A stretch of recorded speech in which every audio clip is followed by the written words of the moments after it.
Happy Sunday, everybody, and welcome to the Kings Plate Hangover Show as we get set for 9 races on this afternoon's program.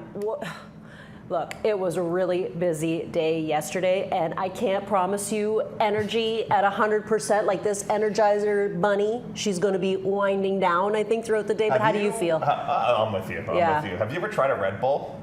Today might be a good day to try one. I've legit thought about that. But I don't know how I would do it because I don't drink coffee. You at least drink coffee. I had a coffee. I don't think it's done much for me. So maybe we will get some wings from a Red Bull today. But what a great day. What a great day. It was so much fun. I was just talking with a bunch of people that were here yesterday. They just had a blast. It wasn't as hot as what the forecast said. It was warm, but it wasn't like terribly. We've had hotter plates, and just the shows that all the horses put on, just great theater. We'll recap that for everybody a little bit later on. Then, of course, overnight, we had this massive rainstorm. And if you look out behind us right now, you'll see the clouds are kind of threatening. But what did that do? Well, kind of washed away yesterday's sins, but also it washed our turf course out, the EP Taylor. Today is the last day we're going to compete on the EP Taylor, and it's going to be a yielding surface. Yeah, we won't get back on it until next September. Crazy. So it's going to be a long time between races on the EP Taylor turf course, but it is listed as yielding, which is something you don't see a lot. Traditionally in North America, unless it's a stake race, we rarely run on a yielding turf course. We've got babies that are going to run on that surface. The good news is we do have some drying conditions, although the north looks a little ominous right now, but it is supposed to clear up as the day goes on. Alrighty, so 9 races in store for you on the afternoon. I want to take a look at what happened this morning, and this morning I'm sure some barns got a little bit of a late start, but they were up bright-eyed and bushy-tailed, ready to gallop horses and breeze horses this morning, and our clocker Ernie Perry, of course, passes along that great information for us. He rated the track a 3.5 out of 5, and nothing about if it was inside or outside, what was better, because, he said inside, sorry.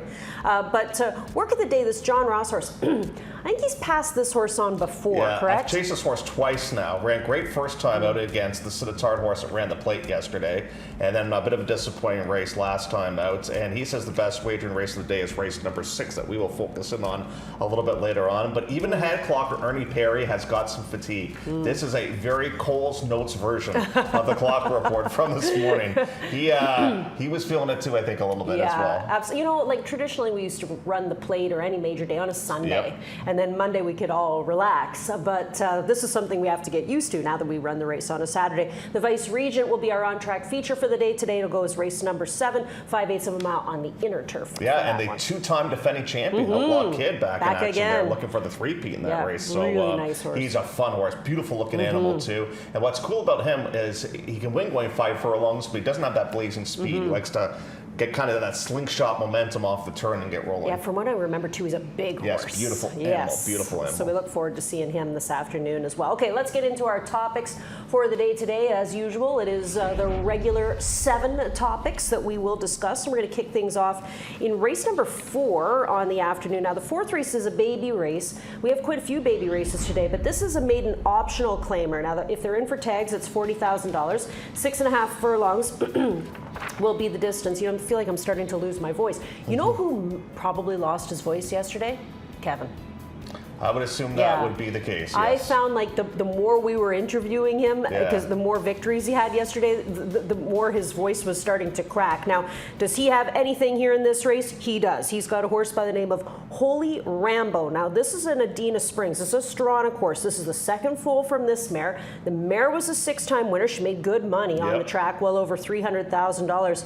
And Pietro Moran will be aboard. So it's your heroes from yesterday's King's Plate back in action. I like the fact the mare was a winner's a 2-year-old too. I always think that's a little bit advantageous. Now, Shaman Ghost originally had 3 horses in this race, one of them scratched. So he's down to 2 in here, but he's not actually great with first-time starters of all age groups. He's 5% overall. This is the second foal, the mare, the first one to make it to the races. Dale's Time Zapper is another Shaman Ghost in here. I'm going to go with Gone with Dewan. It would be interesting if this horse was the one at one point. I think it's a play on Gone with the Wind, so it's Gone with a DeWin. Oh, you're right. Aha! You're right. You're probably right. Gone with the Wind. Yeah, that makes more but sense. you can call him Gone with Dewan if you want. Anyways, comes out of a way more difficult race than what the horse is going to be in against here today. So that's a huge, huge plus. And now we get on to Lasix and get that comeback work as well. Maker's Flatter, this horse, he was so studdish when he was schooling, and then he was even more studdish when he ran. So I'm not surprised that he has the old FDG beside his name, because he was not focused on racing last time out, so I think we might get a bit of an improved runner with that one. And then you've got Egbert, who seems to be working very well. Traditionally with the Buttigieg horses, you don't think of them with first-time starters. Now, Rick Hayashi has had a first-time starter win. Outside draw with this one is Kevin Nichols who picked up the ride. And half to Deputy Daddy, too, who's been a successful horse here at Woodbine as well this season. Next topic comes up in race number 5 as we stretch out on the EP Taylor Turf course. Again, it is listed as yielding with these youngsters. This will be the furthest we've gone with 2-year-olds so far this year. 7/8 of a mile will be the distance, and we do have a scratch from this race. We'll take the 2-horse Dakota Blue out, which gets us down to a field of 6. Yesterday, the Unwellings had the day of their life at the racetrack, winning the King's Plate with Mansetti. They have a horse in here. This is the 6. Now, the translation on the horse, it's La... How do we say this? Coulas. I'm really not 100%. We might have to actually listen to that on the old computer. But the translation means the motor. We do know that. I Googled it and I came up the cylinder head. Oh, see, mine came up the motor. So I don't know which one's the right Either one. way, it's an engine. Yeah, it's some sort of engine analogy. Yeah, and I had a chance to talk with Al, and they like this horse. They think that she might need one, but she isn't Nick's Go first-timer. She's out of that mare produced by Mervailleux, who was victorious in the Wonderwear Stakes and made a pile of money along the way. The mare was a one-time winner. The inside horse is Luster. We're going to take a look at that one's most recent work coming up a little bit later on once we get to the clock report. And what you and I are very excited about is both these horses are by Nick's Go. And these are the first 2-year-olds that we've seen locally that we can remember being by that stallion. And obviously the inside draws not all that great for Luster, but a horse that worked in company with a Chiefswood horse. So we'll look at that, as I said, a little bit later on. I don't know what to do with this contrary Mary. I think the horse is too big right now at this portion of the proceedings in here. I think Undercover Agent is the real interesting newcomer off that good run last time at Ellis Park. Yeah, we always like to see the freshman sires, right? It's something fun for us. Like, we talk about the Beau Liam, but that was really fun to see. Yeah. And now we're going to get an opportunity to see these Nick's Go, and that'll be a lot of fun. In fact, the Nick's Go could finish 1-2. That could be. In this spot. It could be. And he's got a great 2-year-old with Mark Cassie named Ewing that's right. As a stakes winner. So. Yeah, what an impressive debut from that horse down at Saratoga. Oh, speaking of Mark Cassie, we should probably give him a shout out for the big win with Nitrogen yesterday as well. Wow. She, and you know what I have so much respect with her about is the fact that she's graded stakes winner on turf and on dirt. Yeah. That's extremely difficult to do. You don't see that often these days. No, not anymore. No. Not anymore. Yeah, that'll be interesting. But yeah, made us all very proud yesterday down in the States. Okay, race number 6, next topic. So that is the bar time. I'm sure a lot of people had some bar time yesterday after the races on the program, and some of them might be looking for the Advil today as well. But it's an optional $15,000 claimer, $7,500 starter. Great opportunity for our former colleague Renee Kierans to get that first win of the season, and it could come here with Lobby Bar. Wonderful price too, at odds of 6-1. And now I love the 9 furlongs for the horse today as well. And last time out was really rolling.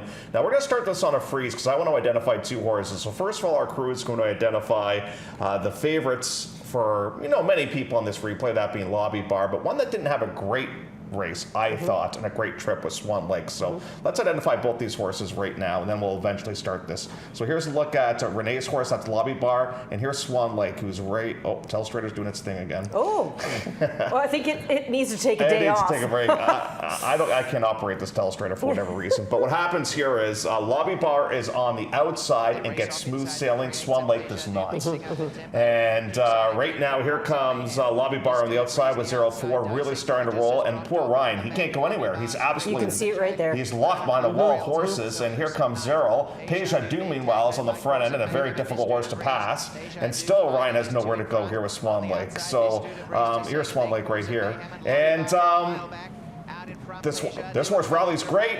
And Swan Lake gets up, and it's too late. And but I love the way Lobby Bar finishes up in this race. Me too. Big, powerful, late effort here. I think Renee's sending on a real good effort with this horse today. Oh, I hope so. I'd love to see her in the winner's circle. It's as easy as 4, 5, 6 for me in race number 6. What did you do? I went with Swan Lake, just hoping he gets a bit of a better trip in here. I think it's going to be a better price in the 2, so that's why I went towards Swan Lake. Yeah, absolutely. There is a scratch in this race too. The 3-horse CC's Kingdom will not go. Gets us down to a scratch reduced. And the 11's out too. Oh, so's the 11. Yeah, that was interesting. You know, Hemlo Gold, the first time when he was in for 15,000. I think had the most claims we'd ever seen. Half the racetrack was on the horse. Like was an unbelievable amount of people that went for that horse, and I was kind of curious to see if people would go back today for $15,000, even off of the poor effort. Yeah. But was he a stew or was he a vet? Today? Yeah. Oh no, buddy, you were in the jockster. I think it was a stew scratch. It is a stew? Yeah. Okay. Yeah, all right, so, and CC is a vet. Okay. Yeah, I don't know. Maybe they're going to go in a different race. Maybe. Maybe they're a little afraid of losing the horse via the claim. I don't know. I don't know. Yeah, so Hemlo Gold is now out, but still a very good race. I wish we had more 9 furlong races. Yeah. I really like that distance. Yeah. Race number 7 as we go next. Where we go next. This is our on-track feature for the day By the today. way, I love what he said. This is just, I don't know, you were in there getting the scratches. I was still on a pillow at that stage. I just rely on Jeff to do that's his job. You know, like when you're in relationships, right? You're like, well, that's your job. I cut the grass. You get cut the the grass, get the scratches, and I clean the dishes and make sure Jeff eats his lunch. You know, that sort of thing. And I look after his hair. That's the other thing. So race number 7, the on-track feature, the Vice Regent, will go on the inner turf course at a quick distance of 5/8 of a mile. And I'm excited to see Outlaw Kid back here again. This horse is super cool. I mean, he won the Vice Regent last year. Some of you might remember it. Kazushi Kimura did ride him. He's visually so impressive. And the last race for him down at Saratoga was at 5.5 furlongs. He finished 3rd, but what's important there is that the winner came back to win again. And the 5th place finisher came back to win $150,000 stake at Colonial by the name of Whitty. So he's looking for the Whitty. three-peat in this race. It's Outlaw Kid. And traditionally, as you said, if you looked at him, you would say physically, probably not a 5 furlong horse, but he is wicked at this distance. I think it's a dramatic drop down in class for him. Now, Silent Reserve is obviously going to be gunning to the front. That's what he does. This is his ball game. I wonder if he was claimed with this specific race in mind. Had to be. You know, and now they go in here. So he's going to be around the front end. Can somebody keep up with this horse? Can a Giant Teddy? Can other horses like Babo on the outside maybe show a little bit of speed? Because another horse that's really hoping for some pace is Forester's Fortune. Yeah. Now I think he's lost a bit of a step, but he's still a really cool horse, and he had a disastrous trip last time. I picked him last time out, and we both did. He was a good price, and we lost a horse that just got a better trip on this day, and that was Mason's Gamble. But watch how wide this horse goes. This one went to the McDonald's drive-through. Yeah, you never see that. Fan 12. Yeah, like that's such a tough move to make because you use all that energy to get towards the outside. Meanwhile, the horse that wins the race is getting a ground-saving trip. Here's Mason's Gamble. Look where this horse is. Right? And then, there goes that fingerprint again. But the 9 gets the perfect trip. And look at our horse on the far outside. I mean, how much work did he really? If you looked at the numbers that they put up of distance of ground that was covered, he covered more ground, right? Easily. And what a great story this would be too for this barn. There's a lot of people here that love the Barrow outfit. This goes back to the Laurie Silvera days as well. But I did see a quote from him about Forester's Fortune where he said he is like a fine wine. Well, like he thinks he's getting better and better and better. A good horse for a long time, and this is his ball game. 5 to 6.5 furlongs on turf. That's what he wants to do. Oh, now who is this? Look at that, Forester's Fortune out there. But where's Robert? Well, he was taking the picture. He was preoccupied, and thus we have to go with Jabari and Forester's Fortune. Look at that face. Look at that face. Will you put me on TV, please? Will you get in the winner's circle today, please? All right, let's go to race number 8. The 8th race is a maiden event, a maiden special weight. More 2-year-olds. Okay, there's a storyline here too, because we'll go 7/8 once again. So this is the longest distance we've gone so far. And we're on a yielding turf course. Now, I don't know, maybe by the 8th race things will change a little bit. But you had interviewed Patrick Husbands not long ago when he won with Winterberry. Yep. And in the interview, he was very high on Wolfberry, who is the little sister for this one. But he's not riding the horse. Exactly. And that's really throwing me for a loop. Now, the only thing I can think of is Patrick riding the Splither race? So then, because this race split, so is Patrick riding the 5th race? And I look, he's not riding the 5th race. So maybe Mark is thinking, you know what? Let's get in with Sophia and maybe gun the horse to the front and just see if maybe that will go the entire way up front, because I like Wolfberry in here. I like the last start, 1 second against Dixie Law, but you do have a first-time starter, Atlantic Beach, that looks pretty good. Mary Goodnight is a gun runner. I mean, it's a L&J Foxwood horse, so you've got to respect that. That's the one that you're going to go towards in here. Star Attraction, I picked first time out. That's out of that Starship Jubilee. And remember you and I were watching the race. I think we were watching it with Brent Harris, who was the assistant to Mike Doyle. And I was like, my horse is nowhere. And then all of a sudden just flew home late. So maybe now the light bulb has kind of gone off with her a little bit. But tell us, why do you like just the connections? Well, first of all, it's a gun runner, right? We don't get to see too many gun runners around here. Well, we see a few. But also, this mare, she's a Tappet mare. I love these Tappet mares. This is her first foal, so we don't really know what she's going to do as far as being a producer is concerned. But if you look at the Dams family, it's just chock full of winners. So, you know, I just have to go based on pedigree with that horse here today. And Robert has visited Star Attraction as well. Now, you know, yesterday, Robert normally likes to go visit horses every time we have a show, but he stayed away from plate horses because he didn't want to jinx anybody, you know? And most of the time when Robert goes to visit, the horses tend to do quite well. They do. I like that Robert's taking pictures with the grooms now as well. He's getting to meet grooms, and George is one of the ones he got to meet there, who looks after Star Attraction, a Quality Road filly that'll compete in race number 8. One that we haven't touched on is Mulaney, who I thought ran very well first time out, and Sweet Fusion came back to run very well in the state yesterday here at Woodbine. That's true. Yeah, this will be a nice little race number 8 on the card, and that's how we kick off the late double. Is that everything we have to discuss? Well, we got to get some Clocker stuff. I mean as far as races. Yes, because we have some workout footage that we're going to pass along in regards to Luster. So. I'm looking forward to seeing this. So our Clocker, of course, Ernie Perry, likes to pass along some selections, horses that have caught his eye in the morning, and Luster is one of them. So you're going to see that one today for Josie Carroll in the 5th race on the program, and you're about to see the workout as well. And Classic Discovery for Mike DiPaolo is another horse that caught his eye when working. You'll see that one compete in race number 8 and is at a good price, 8-1, if you want to play along there. Do you want to watch this work? I'm ready, because these are 2 first-timers. Well, Bolt Luster on the inside hasn't run yet. This is a first-time starter eventually for Cheesewood Stable, who's at a bold script by Not This Time. But the horse that we're focusing on is Luster on the outside. And Fraser Abley worked the horse on this particular occasion. And this was the move from back on August the 8th. And we just happened to catch this one as we were doing our plate workouts. Yeah, we got lucky here. Now this is great, because these are 2-year-olds that we're watching, right? Right? And you know, 2-year-olds are a little different than what we've been watching, obviously, with the plate workouts. You know, you're seeing more experienced horses that are going to be asked to go when they get to the wire. With these guys, you know, it's all about staying in tandem. I always think it's about staying in tandem. Eventually, you know, you're going to find a horse that's going to want to stick his nose out in front, and that's what's happening here with Luster. He's going better than the horse on the inside. He is, but you know, look, that doesn't necessarily mean that the inside isn't it. But I'm just saying, for me, and he gets you know, nice little urging there past the wire from Fraser. You know, what's really important with babies is A, you want the chemistry between the rider and the horse, right? And B, you just want everything to be good experiences. Are you going to sneeze? I held it in. Thank you for not coming to us on camera, Mike, there. I appreciate that. At least the way it says when I sneeze, you got to let it out. You got to let it out. And since he started letting it out, man, this studio can shake. But that was great bonus there. I love watching those. That was fantastic. Love it, especially with the youngsters. Plays of the day, what do you got? I have no idea. Dakota Blue scratched. Oh yeah, my watch list horse Swan Lake off that trouble trip last time out. My best bet will be Wolfberry.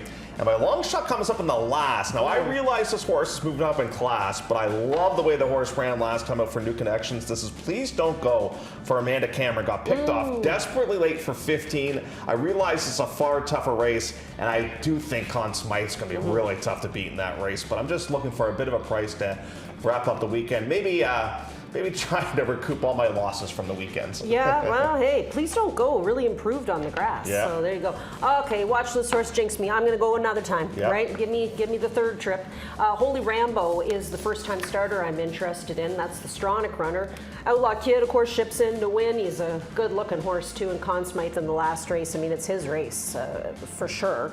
We'll just see if he can get it done here today. Spellcheck is a top selection from Doug McPherson. That horse in the second race on the program. Best bets. And Simpatico also in that race at a better price. 6-1, the price on this one from Ron Gearkink, who had a busy day yesterday, writing all the stories, recapping everything for people for the Daily Racing Form. We had so many cool people here yesterday as well that we never really get to meet or see. They're people that we know this way, but we don't actually see them. So yesterday was cool. Yeah, it was nice to catch up with everybody, and I find it somewhat intriguing that Woodbine TV prod, him, her, or AI, goes towards an alcoholic type of name in Pina Colada. Oh, yesterday I would have loved one. Today, I'm good. Too sweet. We're going to try Red Bulls around race number 4. Right. I think that's enough for both Jeff and I. All right, we're going to take a quick commercial break. When we come back, we will recap the entire Kings Plate day for you. Love horse racing? HPIBet.com is Canada's leader in online horse betting. Access thousands of live races from hundreds of tracks worldwide instantly. Enjoy the most advanced betting tools like AI Smart Picks and exclusive cashback rewards you won't get anywhere else. Join today and get up to $100 in free bets. Get the ultimate horse betting experience with HPIBet.com.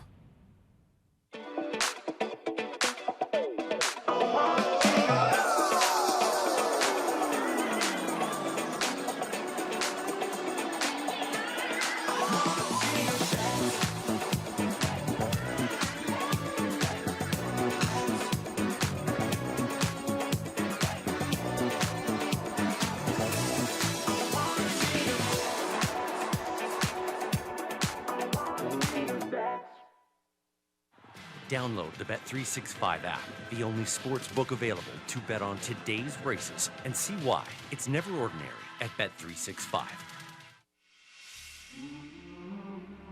They love it here in Saudi Arabia! This is the biggest race in the world. Pinch me, I think I'm dreaming. They're off, Midland Dubai World Cup. And they're into the stretch. Two of the great racehorses in the world. Giant Killer, by name and by nature. A race for the ages.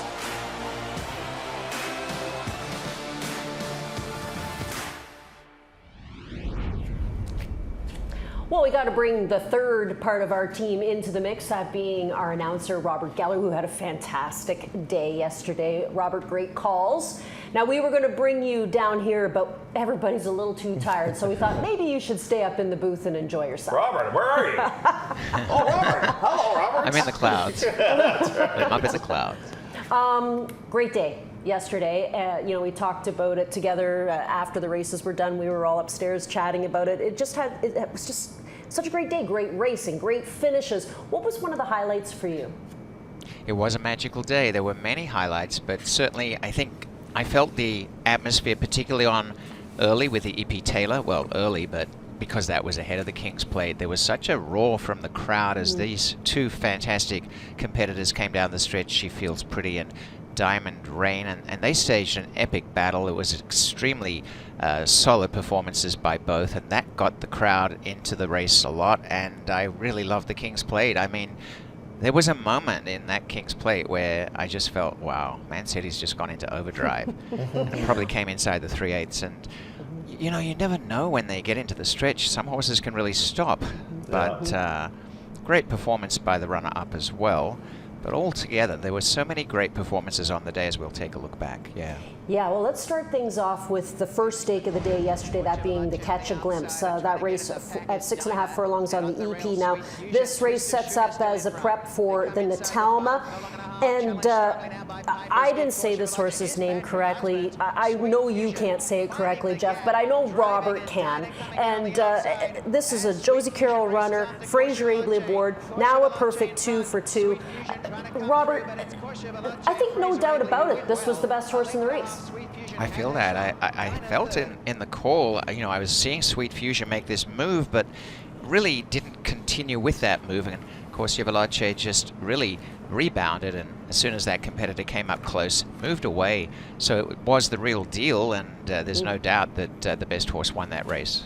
Yeah, you can see the big pat from Fraser Abley as well. And Josie Carroll did say, you know, if everything goes right, then Talma will be next on her ticket. Basically, she said yesterday, I think that was the quote, she punched her ticket. Yeah, you know what, that was a surprising winner to me. I did not expect that performance from that horse.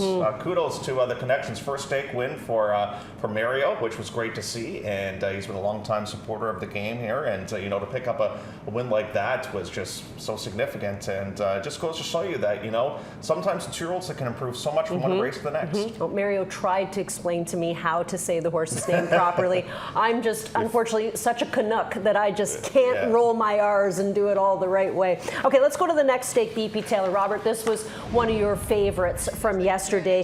Take us through the stretch again, Robert. And you know what was interesting? And a lot of people are talking about this. When She Feels Pretty started to swish her tail down the backside, we knew that something was up. But you were really keeping your eye on the British horse, and that being Diamond Rain.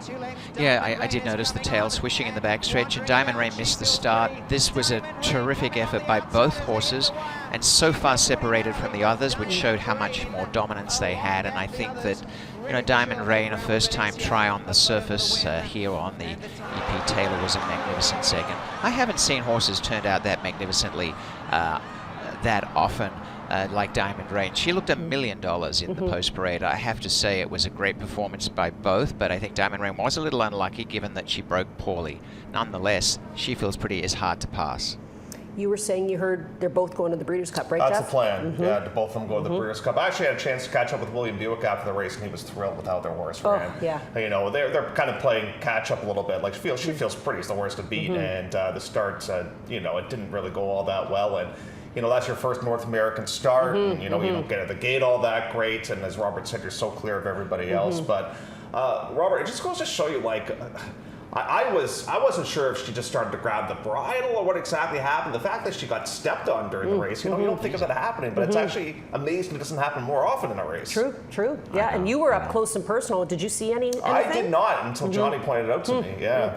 Yeah, great race. Okay, let's go to the next one. The Bold Venture, of course, a grade 3 there, and this was quite the performance, I thought, Robert, from Simco. I didn't see this one coming. I mean, this horse won for fun. Absolutely. It was quite the performance, as you say, because the Chiefswood Stables had Play Me a Tune, who was never really a chance in the race compared to what Simco had done early.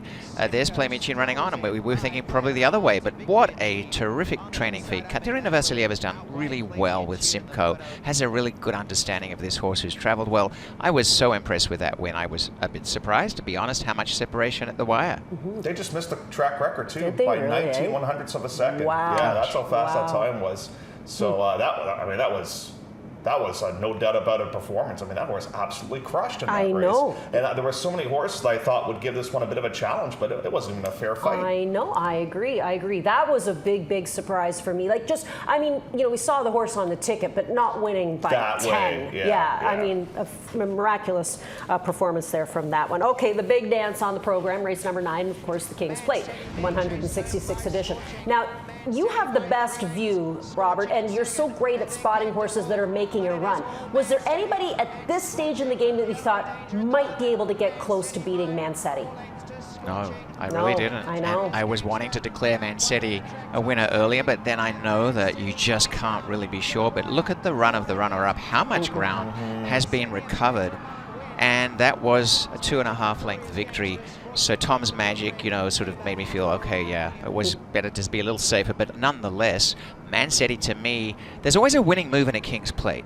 And maybe if Paramount Prince, we look back and it came early. And maybe the winning move in some ways was as they went inside the 3/8. But it was the weirdest race to call in one aspect. I haven't seen a horse field float out so wide down to the wire the first time as that field did. Hey, you know what? The late pace got a little bit soft here, but it felt forever for Kevin. Kevin's the best for He's the reaction best. shots. Oh my gosh, Yeah. that's wonderful. Oh, I love him. You gotta love him. And his sister was there, of course. His mom, his daughter. His daughter. Yeah. Carmen was in tears And look yesterday. at the ears, as you said with this His horse. ears, they're floppy. Yeah. I don't know. Something must have That's a happened great to photo him. too. Yeah, something must have happened to him as a young horse to have ears like that. Like sometimes you'll see a horse that had frostbitten ears or that'll flop like that. This was great too, just because of Kevin helped Pietro. Kevin and vice versa, of course. They're a real team. And, Well, you know why the horse was so fast early on? He had pizzas to deliver. He had to make sure it's got. But look at that, like those fractions right there. The late speed 7th, the run-out speed was 8th. He was tired. The late pace got really, really soft, but he did all the dirty work early on in the race to hold on to win. You know what I think is interesting too? Give Tom's Tom. magic. Give Wow. Tom's magic. He ran huge. Yeah. Bring him here 10 days before. Maybe let him get over this track a few times. It might have been a lot closer. Now, this guy didn't have a great trip either, Notorious Gangster. He got sawed off pretty early on by Mythical Man, but did well to finish in the 3rd place finish. I wonder who's going to all show up for the Prince of Wales. It sounds like the winner's going to go, which is terrific, but who else will go maybe? Faber had a disastrous trip, awful trip, and ran well. Scorching ran well. Yep, ran well too. So we'll see what materializes for that next leg when it comes to the Canadian Triple Crown. Well, back in my Fort Erie days, today was the day I was making all the phone calls to see if they were going to be coming, because everybody wants the plate winner there. Yeah. But Kevin has so many nice horses that he can send. Next one we're going to take a look at was, of course, the King Eddie, a mile on the EP Taylor, and Gas Me Up winning this one.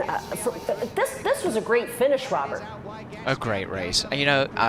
Gas Me Up had some problems in the early stages, was really fighting the rider and had to be checked. Wyoming Bill was an amazing second. These two staged a great battle. I thought Wyoming Bill was a bit of a threat, but Gas Me Up just thrives on the EP Taylor, and as Kevin said in his post-race interview, it's kind of a shame that this is coming to a bit of a halt, temporarily of course, but Gas Me Up has thrived on this particular race course, and I really love the way this horse has matured. It was a very exciting race. An eventful trip. Like I had said to Kevin, go back and watch that replay, because the 9 did come over on him, and he got shut off for a while and his head was up in the air, but really exciting trip from him. Took a lot of money in that race too, going off at odds of 5-2, and then we get to the Bet365 Soaring Free Stakes, and Robert, we've seen some very exciting 2-year-olds. Where does 2-Out Hero rank for you? 2-Out Hero, the way this horse really suddenly realized what he had to do was really impressive. The opening came, it gave him every opportunity to show class what his natural talent is, and this horse, from a first out massive win, now on the turf against top quality, starts to really assert authority. I was impressed with the attitude here, and now has comfort and wins with a lot left. I think it's great to see so many of these owners bringing us good horses, and Kevin Attard's been instrumental in these partnerships, and it's been such an asset for Woodbine. Yeah, and we're going to keep him too, because he's going to run in the Soaring Free. Yep. And that's Breeders' Cup winning you're in. And if everything works out there, then I think we'll see this horse at the Breeders' Cup. You know what you got to think about is the future for a horse like a 2-Out Hero. I think we might have seen a real racehorse here yesterday. There's a great possibility that he could be a Kentucky Derby horse next year. And you know what, too, guys? I realize that, we love racing on the EP Taylor Turf course, but unfortunately the maintenance has to be done. However, I think it's a good test run for the Breeders' Cup, because it's going to be on a tighter course, much like Del Mar is going to be, right? So those races now all be moved over to the inside course. So it'll be a good little test run to see how he's able to handle those turns. And he's versatile, too, guys. He's good on the synthetic, and he's good on the turf as well. He was definitely one of my favorites to watch yesterday, because they taught him something different. yesterday, right? And now he's starting to figure this game out. How's the tennis going, Robert? Yeah. Great. Alcaraz won yesterday, and he'll be in the Monday final against Sinner and get revenge, as he should. All right. Hey, Robert, we got to remind you, because I need the reminder as well. Jeff 5:30 has it post all. time. You're on it, buddy. You're on it. No, so it's true. that's I have to for remind myself. Thursday. We'll have a 5:30 post time. Pre-game show starts at 4:45. So Robert's got to be in the booth by 4:30. 4:30 would be good. Okay. And then, of course, on Friday, 4:30. This is going to be confusing for both Robert and I. I have confidence that both of you can accept this challenge. Well, Robert, and the traffic. I think for the first while, Jeff's going to have to text both of us and remind us what's going that's on. No problem. Great day yesterday, Robert. Yeah, great day. Congratulations. Oh, Great it was great for calls. all of us. We are really proud of what Woodbine was achieving yesterday, and for the support from all our international guests who came. And the fans and the horse people and absolutely. everybody put on a fantastic show yesterday. We've got 17 minutes to go before race number 1 on the program. 9 races in store for you on this